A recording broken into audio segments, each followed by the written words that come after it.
Accrochez-vous, on plonge dans l'univers de la Lexus LFA pour découvrir pourquoi cette voiture fait battre le cœur des passionnés. Et juste avant, je vous laisse avec cette intro à couper le souffle.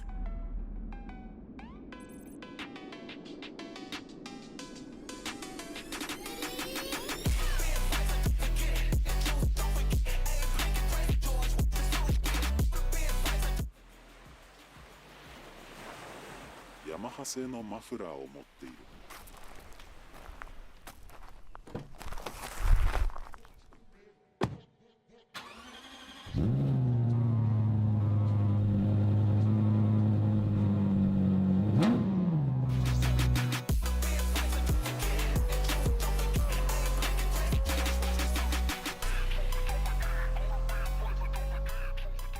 Ça, c'est le fruit de 10 ans de travail chez Lexus, dans le but d'atteindre la perfection dans le monde des supercars. Et son nom porte le L de Lexus, le F du circuit de Fuji où sont testées les voitures, et le A de Apex, qui n'est rien d'autre que le point à prendre dans un virage pour avoir une trajectoire parfaite. Nommé projet P280, qui emmènera à ce qu'on connaît aujourd'hui, la Lexus LFA. Cette voiture est aujourd'hui très célèbre et présente dans la culture cinématographique. Et quand je dis ça, je pense à Fast and Furious Tokyo Drift par exemple. Mais il faut savoir qu'elle n'a pas toujours ressemblé à ça. Et pour preuve, voici une image du dernier concept de la LFA. Au moins, l'arrière était déjà à peu près réussi. Après tout ça, il y a eu d'autres idées, comme le Roadster. Mais dites-vous bien que si vous n'en avez jamais vu, c'est peut-être parce qu'il n'y en a jamais eu. Et l'annonce de la production de la LFA fêtera les 20 ans de Lexus.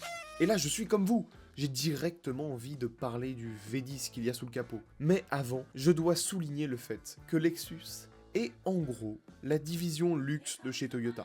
Lexus veut littéralement dire Luxury Export to the US, ou export de luxe pour les États-Unis. C'est un peu comme DS pour Citroën en France si vous voulez, mais en beaucoup mieux quand même. Je vous dis ça maintenant pour éviter un malaise quand on viendra à parler du prix. Donc, sous le capot, qu'est-ce qu'il y a? Non, ce n'est pas une symphonie. C'est un V10 atmosphérique de 560 chevaux qui n'a que 4,8 litres de cylindrée. Et si vous avez du mal à comprendre pourquoi je dis ça, c'est que ce V10 était aussi compact qu'un V8. Mais ce n'est pas le plus incroyable. Ce moteur a un rupteur fixé à 9500 tours minute. Et puisqu'il est atmosphérique, cela veut dire qu'il délivre sa puissance jusqu'à son dernier souffle. Mais ce n'est pas le plus impressionnant, car ce V10 est capable de passer de 1000 tours minute, soit le ralenti moteur, à 9500 tours minute en 0,6 secondes.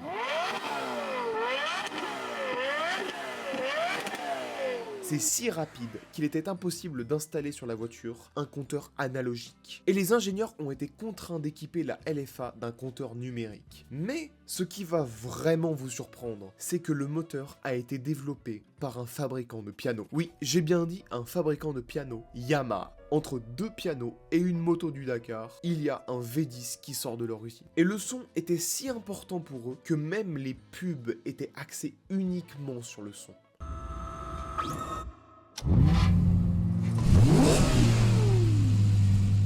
We gave it the power of a supercar. Then we gave it the precision of a Lexus. And in turn, wrote a new definition of what's possible for an automobile. Et c'est toujours impressionnant de se dire que chez Lexus, tout était fait sur place, même la fibre de carbone. Ils ont même affirmé que leur carbone était de qualité aéronautique. Et c'est très impressionnant puisqu'à l'époque, il n'y avait que 2 machines dans le monde capables de produire un carbone de telle qualité. J'appuie sur tous ces points, c'est pour que le prix passe tout seul quand je vous l'annoncerai. Mais avant, il faut que je parle du principal défaut de cette voiture, la boîte de vitesse. Ah ouais, mais non, mais c'est chiant. Il s'agit d'une boîte de vitesse automatique dite pilotée avec un embrayage unique. En gros, c'est une boîte manuelle où un robot appuie sur l'embrayage à votre place et passe la vitesse pour vous. Et visiblement, on aurait le temps de se faire un café entre deux rapports. Lexus avait initialement opté pour une boîte à double embrayage. C'est ce qu'on retrouve dans quasiment toutes les voitures de sport aujourd'hui, que ce soit Lamborghini ou Ferrari. Mais selon eux, le passage de rapport aurait été trop doux. Et c'est là où je dis qu'il faut nuancer. Car j'ai conduit cette voiture sur de nombreux jeux comme Forza, BeamNG Drive ou encore Assetto Corsa, et la transmission ne m'a jamais choqué. Mais pour que vous puissiez vous faire votre propre avis, voici une vidéo d'une LFA qui accélère.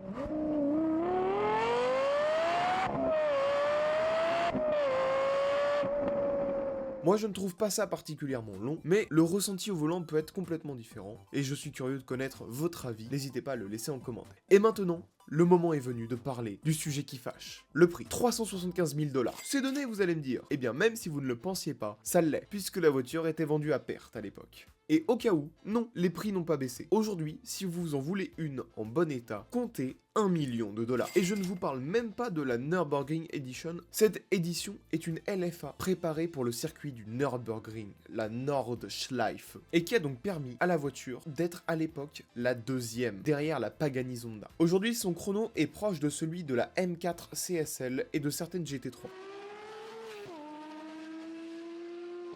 Et reste devant la GTR de 2013. Et malgré tout ce que je vous ai dit, la LFA, c'est très mal vendue, car elle était très chère. Et que face à elle, il y avait la GTR R35 de chez Nissan. Et la GTR, qui avait une Vmax de 315 km/h, avec un 0 à 100 abattu en 3,2 secondes, ne coûtait que 70 000 $.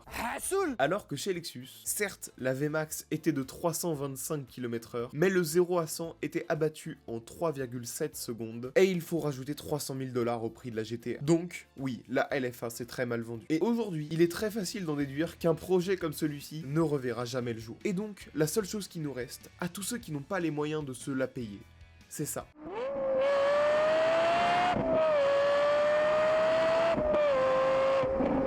Et si vous aimez les pétages de câbles et les V10, je suis sûr que la vidéo de la M5 E60 est faite pour vous.